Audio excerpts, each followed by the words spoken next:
Hello friends, welcome to Pahadi Boy Classes. महान कवि doctor Rabindranath Tagore की जीवनी अमृता प्रीतम की कृति है। इसमें लेखक महान कवि डॉक्टर रवींद्रनाथ टैगोर के परिवार का वर्णन करता है। पृष्ठभूमि, परिवार और कविता के बारे में जानकारी प्रदान करता है।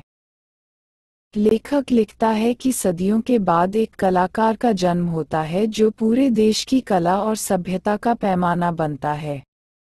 भारत की कला के शिखर को जानने के लिए डॉक्टर रवींद्रनाथ का नाम लेना ही काफ़ी है। रवींद्रनाथ का जन्म 7 मई 1861 को महात्मा देवेंद्र नाथ ठाकुर के प्रसिद्ध परिवार में हुआ था। इस परिवार को ठाकुर की उपाधि मुगल दरबार से मिली थी। यह एक कलाकार परिवार था जो पीढ़ियों से चला आ रहा है। बंगाली इस परिवार को देव घराना बड़े गर्व और स्नेह के साथ बुलाने आए। परिवार ने बंगाल में बहुत प्रगति की। संपादकों, चित्रकारों, गायकों और कवियों का यह परिवार रवींद्रनाथ टैगोर के प्रवेश के साथ ही अपनी प्रतिभा के शिखर पर पहुंच गया। 3 सौम्य कौशल एक साथ आए और टैगोर के कोमल हाथों में आ गए। बंगाल की लड़कियां उन्हें गीत बाबू और राग बाबू कहने लगीं। आज शांति निकेतन दुनिया के सबसे प्रसिद्ध संस्थानों में से एक है और टैगोर की कोमल और विनोदी भावना का प्रतीक है। आज रवींद्र संगीत भारत में सबसे लोकप्रिय संगीत में से एक है। इसी धुन पर टैगोर ने अपनी कविताएं गाईं। रवींद्रनाथ टैगोर 14 भाई बहनों में सबसे छोटे थे। युवा होंद वागोर की मां उनसे अलग हो गईं और उनका बचपन नौकरों के हाथों में बीता। जब रवींद्रनाथ खेलते खेलते थक जाते थे तो वे उसे एक अटारी में बंद कर देते थे और बगीचे की ओर जाने वाली एक खिड़की खोलते थे। टैगोर उन लड़कियों को पसंद करते थे जो खाली बर्तन लाकर पानी से भर देती थीं और एक पाल में एक कुंड के पास से गुजरती थीं। उन्होंने पानी में डूबी हुई घड़ियों का डूबना बहुत ही संगीतमय पाया। किनारे पर लटके हुए केले के चौड़े पत्ते, पौधों से जुड़े छल्ले और बोहर की छटा उन्हें बहुत काव्यात्मक लगती थी। टैगोर को शुरू से ही अपने हाथों से पौधे लगाने का संदेह था। कम उम्र से उनके पिता ने उन्हें प्रशिक्षण, व्यायाम, दौड़ना और संगीत प्रदान किया। उनके लिए भोजन स्वाद से ज्यादा महत्वपूर्ण था। उनका पहनावा भी बेहद सादा और शालीन था।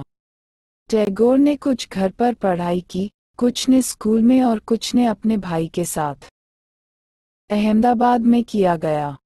टैगोर बहुत कम उम्र में अपने पिता के साथ हिमालय की यात्रा पर चले गए थे। उनके जन्म से पहले उनके पिता ने बोलपुर स्टेशन के पास 20 बीघा जमीन ली थी और एक बगीचा लगाया था जिसमें उन्होंने एक घर और एक साधना भवन बनाया था। वह पहले वहीं रुके और प्रकृति का आनंद लिया और कुछ गीत लिखे। बाद में उन्होंने इस स्थान को अभयारण्य में बदल दिया। उनके बड़े भाई सतेंद्र नाथ ने भारती नाम का मासिक जारी किया था। रवींद्रनाथ टैगोर उस समय केवल 14 या 15 वर्ष के थे। संपादन का कार्य प्रारंभ किया। जब वह 17 साल के थे तब उन्होंने अपने भाई से शादी कर ली। के साथ इंग्लैंड चला गया। उनके भाई सतेंद्र बाबू भारत के पहले जज थे। देश विदेश के अनुभव ने टैगोर के ज्ञान को बहुत बढ़ाया। इसलिए कम उम्र में ही उनकी रचनाएं मानव मन की गहराइयों तक पहुंच गईं। जब उनके पिता ने उन्हें जमींदार को संभालने के लिए भेजा तो उनके जीवन का अनुभव और भी बड़ा हो गया। वहां मेहनतकश किसानों की दुर्दशा देखकर उनकी आत्मा में गहरी पीड़ा उठी। वे दुनिया के आर्थिक विभाजन को बहुत गलत समझने लगे। इन्हीं के प्रभाव से वे लोक कवि बन गए। उन्होंने सार्वजनिक जीवन में रहते हुए लोगों की गरीबी और गुलामी का अनुभव किया। यही कारण है कि उनके लेख, कविताएं, गद्य, कहानियां और उपन्यास इस अनुभव को बयान करने लगे।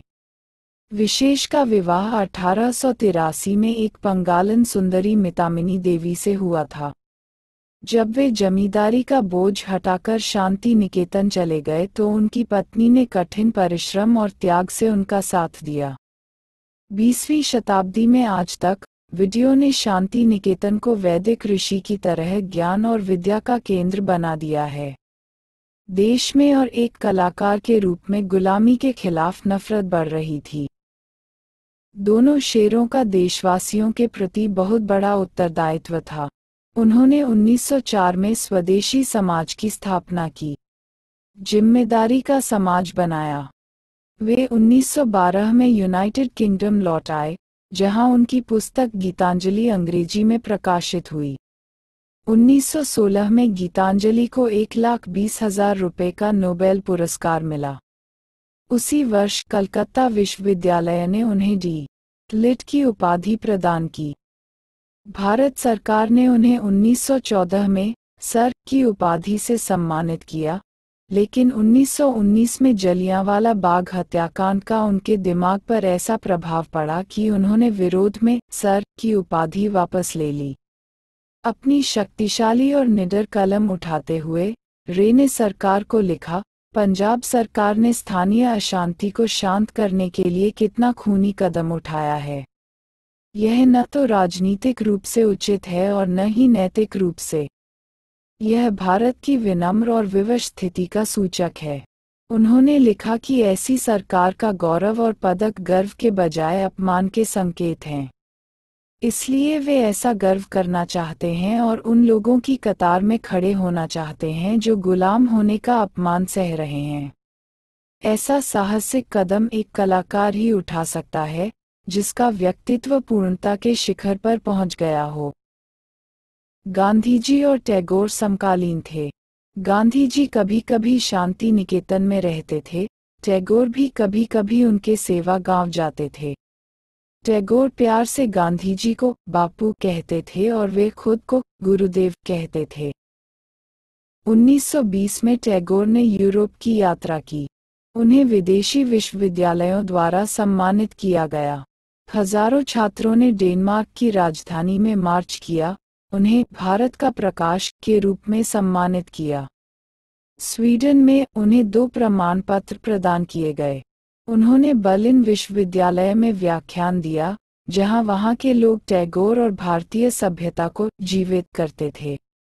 चीन ने फ्रांस में स्ट्रासबर्ग विश्वविद्यालय से भी खुद को सम्मानित किया।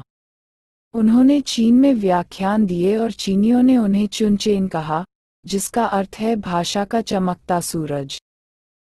दुनिया भर में अपने पार्थिव पुत्र को सम्मानित होते देख बंगालियों ने कलकत्ता की सड़कों और बाजारों को सजाया और एक खुले मैदान में चांदी की माला चढ़ाने के लिए इकट्ठा हुए और टैगोर के गले में सोने के पत्ते और सुगंधित फूलों की माला डाल दी। स्वर्ण कमल फूलों पर भी गर्व है और हाथी दांत पर उकेरा गया है। पत्र भी प्रस्तुत किया। भारतीय संस्कृति के इस महान प्रतिनिधि का अंततः 7 अगस्त 1941 को निधन हो गया।